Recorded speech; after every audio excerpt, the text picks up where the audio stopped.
the Gulf region and Israel, old struggles, new alliances. He's in Washington, D.C. Good to have you with us, sir. What do you make of this?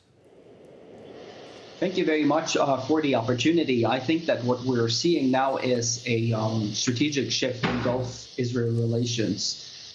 Just a week ago, when the Trump administration announced that more states would follow the UAE, most observers believed that Saudi Arabia and Bahrain had made their positions clear, which is to say that normalization would be tied to progress on the Israeli-Palestinian front, and that is how most observers read it at the time. Now that Bahrain has followed the UAE lead, and we know, of course, that Bahrain typically tends to follow the Saudi lead on regional matters, it appears as if though the possibility of Saudi Arabia even joining the UAE and Bahrain is a real possibility.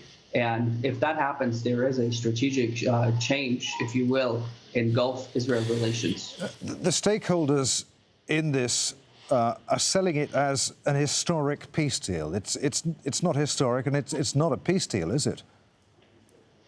Well, I think it is historic.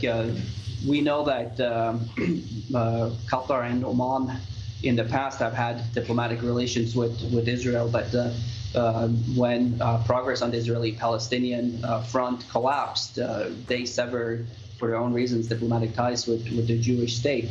Now we're seeing that there is no movement on the Israeli-Palestinian file, and still we're seeing the UAE and Bahrain making or signing peace agreements with Israel. So that is historic.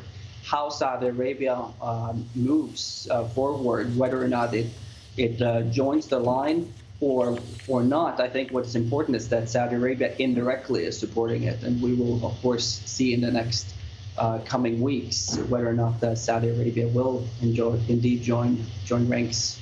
Where does this leave the Palestinians now? I think the Palestinians are in a very tough position because the Palestinians so far have rallied on Arab support for their positions vis-a-vis Israel.